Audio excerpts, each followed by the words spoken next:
So, hi, my name is Zachary Stewart, and we are Group One, and we will be discussing how will retailing change over the next 5 years. The progression of our research concerning the future of the retail industry over the next 5 years moves from general to specific, with a focus upon the COVID 19 pandemic's impact upon firms and consumers alike.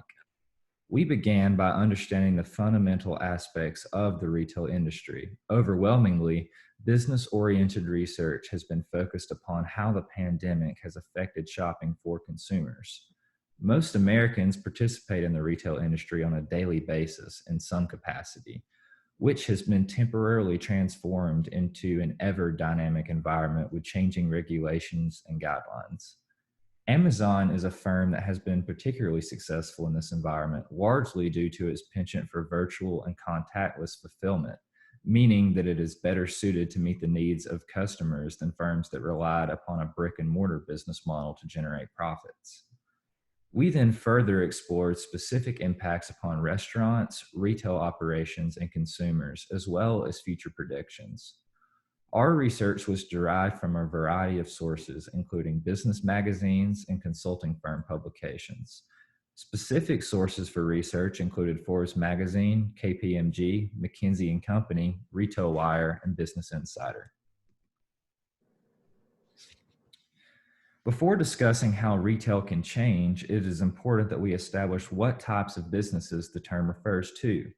Retail can be defined as the sale of goods or services to consumers for the purpose of direct consumption.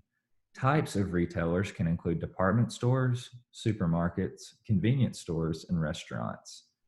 Retailers can use brick and mortar locations, online websites, or both to facilitate a customer's experience and transaction. A hair salon will almost always use a brick and mortar model, while other companies such as Amazon are primarily known for virtual fulfillment. In this presentation, we will explore the future dynamics of the environment, particularly with the effects of the COVID-19 pandemic, and how it has accelerated changes that were predicted long before its onset. The COVID-19 pandemic has undoubtedly been the most disruptive event of the 21st century. Its impact upon the retail industry has been particularly transformative as it relies heavily upon customer interaction. According to Michelle Evans of Forbes magazine, such changes will center around the interweaving of technology and commerce, with fulfillment options such as online ordering with curbside pickup or home delivery becoming more prevalent. Grocery shopping is essential, and obtaining food and drink without stepping foot into a store is mandatory for some customers. Interestingly enough, Johannes Panzer of Digital Commerce 360 predicted that effective online fulfillment would be a cornerstone of improving customer relationships in 2020 during January, long before the United States general public was concerned with the pandemic. McKinsey and Company, a well-known management consulting firm, breaks down in the matrix to the right the differing types of changes that were onset by COVID-19. This visual compares user growth and intent to use after the crisis with examples for each category. For instance, while restaurant delivery is convenient during a lockdown, customers enjoy the experience of dining in at a restaurant more than worrying about spilling their food on their couch at home. So some changes are here to stay, others aren't. Next, I'm going to hand it off to Shane to talk about Amazon. So now we'll be taking a look at Amazon's response to COVID-19. Four specific points: contactless delivery, delivery bundling, customer accommodations, and employee accommodation. So essentially what contactless delivery is Amazon has started to explore the use of drones and bots for delivery purposes. Not only do drones and bots have the ability to transcend the way we think of delivery, COVID-19 is a good example of why these new means of delivery should be explored. It provides contactless delivery, which means the spread of illnesses and diseases such as COVID-19 can be significantly decreased. Delivery bundling is also a way of keeping less individuals around your house and around your family. Essentially what it is, let's say you have 3 items. One's supposed to be shipped on Monday, one's supposed to be shipped on Tuesday, and one's on Wednesday. You can pick to just have everything held and shipped on Wednesday when that last item arrives, so that you don't have 3 different packages, 3 different people coming to your doorstep. and things of that nature. The customer accommodations that Amazon has provided, they provide a free mask for all their customers in open physical retail stores and Whole Food locations. Obviously, they've enhanced their cleaning techniques. Customers can also select a door front delivery, contactless delivery as well. Amazon has designed store hours for people 60 and over, people with diabetes, and other people that the CDC have deemed high risk.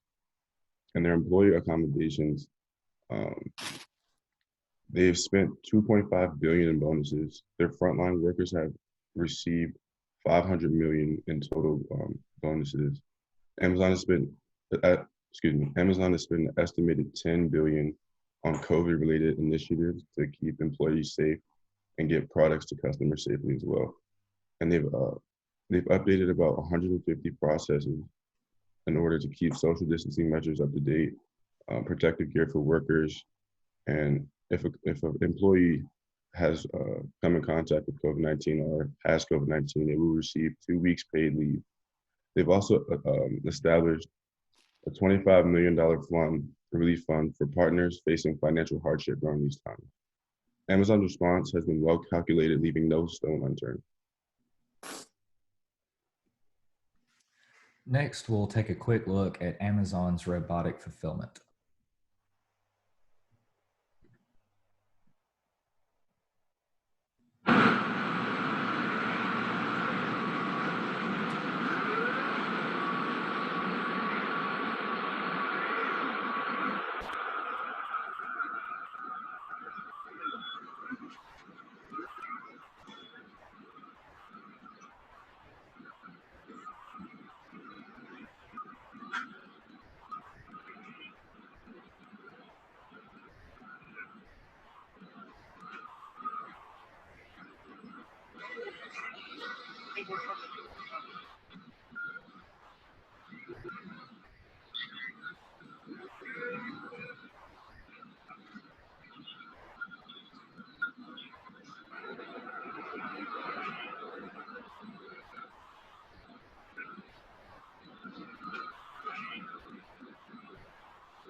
Hi, I'm Lena.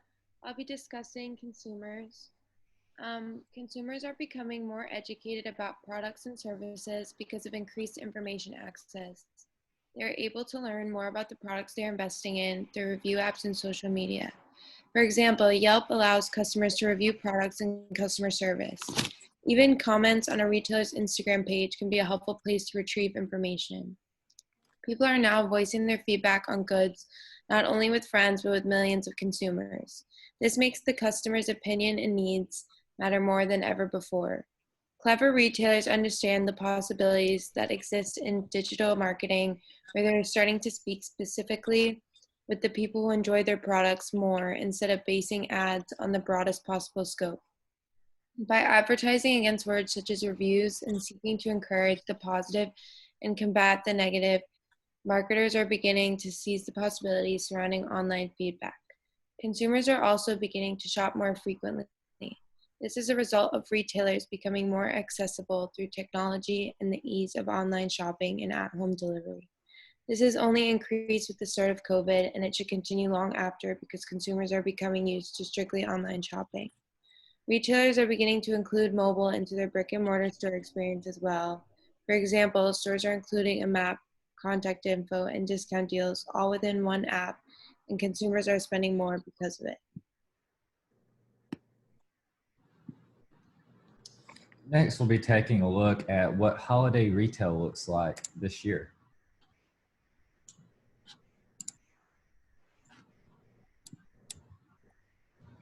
Turning now to Black Friday, the pandemic has forced retailers to make big changes, spreading out deals throughout the holiday season, making it more like Black November. Here's CBS's Meg Oliver. Stores are dressed up in holiday sparkle. I'm so excited for Christmas season. But this season, rising cases of COVID-19 have taken the shine off of in-person shopping. an experience far different from the contact sports scenes in years past. To boost sales, retailers are taking measures to reassure customers it's safe to shop in their stores, including plexiglass shields, increased cleaning, curbside pickup, and shopping reservations to limit the number of people in stores. Not only are they being challenged by the loss of retail sales, they're also being challenged by higher expenses in operating the stores. Uncertain times have forced gift givers to be more tight-fisted. A new survey finds consumers plan to spend an average of $691 on gifting, 7% less than last year. E-commerce continues to grow. 80% plan to shop online. How much online shopping are you doing right now? It's okay. I'm on a first name basis with my UPS man. Christine Kazakowski is the owner of the Pink Pear gift shop in Madison, New Jersey. How creative do you have to be to survive a pandemic if you're a local business? Extremely creative. I mean, I have lost lots of hours of sleep laying in bed trying to come up with the next idea. And right now we're offering something called Book Your Bubble, where you can book a group of friends to come in and shop privately. So the store is closed. There is some hope for small businesses. According to a new study, 86% of people who plan to go out and shop say they will visit local retailers like this one in an effort to protect their main streets from becoming boarded up buildings. Margaret? Meg Oliver in Montclair, New Jersey.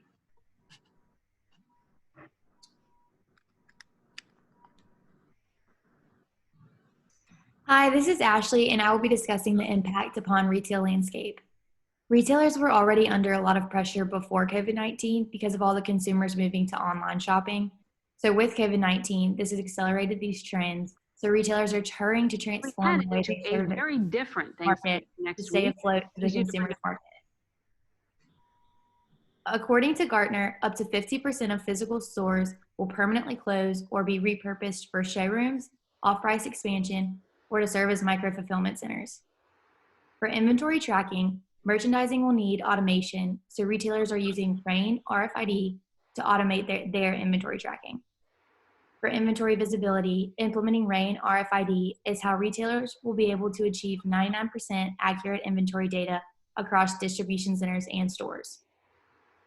Omnichannel operations will need multiple models for stores to prevent them from failing. It will be required to redesign the stores, so it is important to have a really good online operations and peak store efficiency. To do this, you will need accurate and up-to-date inventory data to be integrated with the applications that run retail operations. For touchless retail after COVID-19, according to the Avery Dennison Touchless Technology blog, COVID-19 doesn't only add to shuffling the deck between retail channels, it will contribute to the fundamental shift in consumer behavior. So touchless retail with no touch deliveries will be the new normal. Hi, I'm Collins, and let's talk about how the restaurant supply chain management and the COVID response. So how this all started was with COVID-19, and the restaurant industry was kind of the first to feel the changes of that. And this graph I have here to the right of it, you can kind of see how just the change and the drop off in the amount of people that were reserved their in-person seating from one year to the other changed just as COVID-19 increased over times. So because of COVID-19, the restaurant industry has felt the greatest economic impact out of them all. They've had sales lost to over $240 billion, and that's just made apparent in the graph right there. You can see the huge, significant drop-off that these restaurants have had over just a year. So they've gone from 20% increase in sales to over negative 100% increase in sales. So they're losing money at an extremely rapid pace. Because of this, they've had to disrupt their normal supply chain technologies. So what usually would happen would be restaurants would order their food from the farm or wherever they would get their locally sourced food from.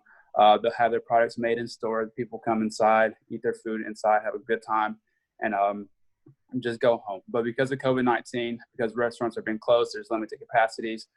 Restaurants have kind of had to be innovators in this process and create new ways to still keep those doors open and still keep their businesses going.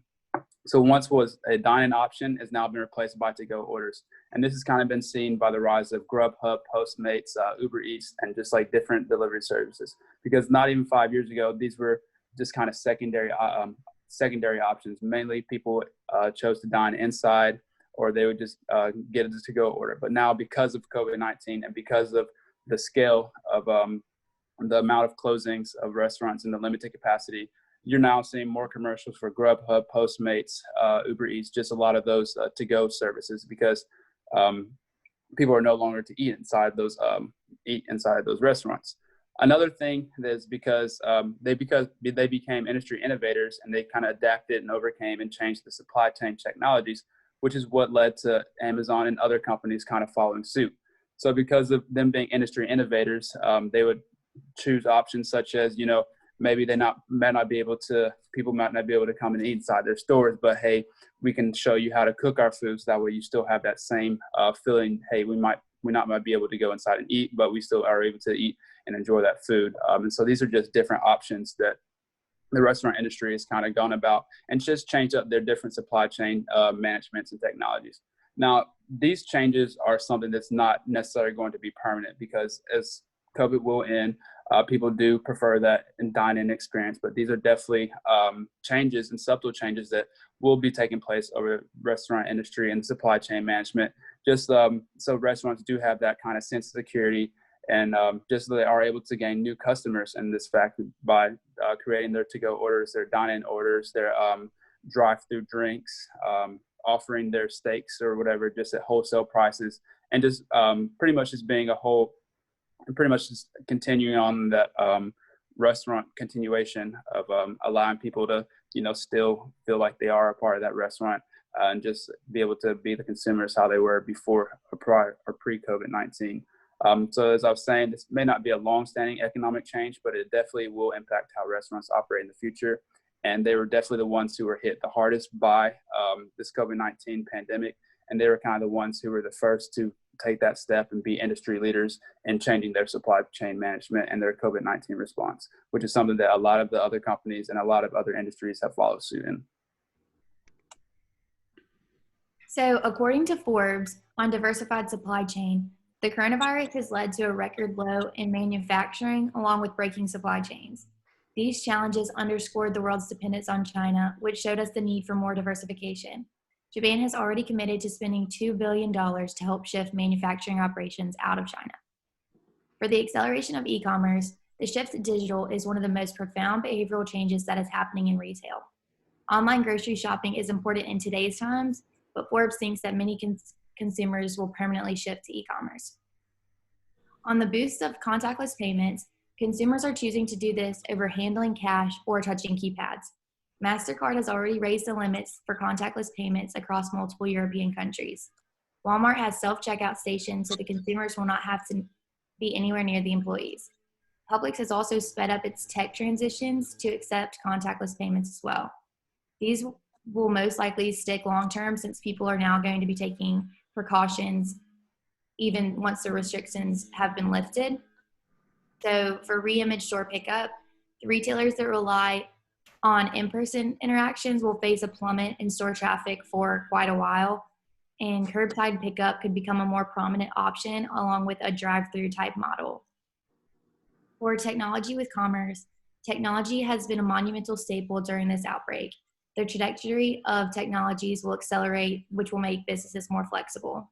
There is substantial growth in reducing human-to-human interaction, and technology will be one of the most pronounced long-term impacts from COVID-19. Half of the industry respondents agreed that having a digital presence was important in their company's values. This concludes our presentation. Thank you for watching.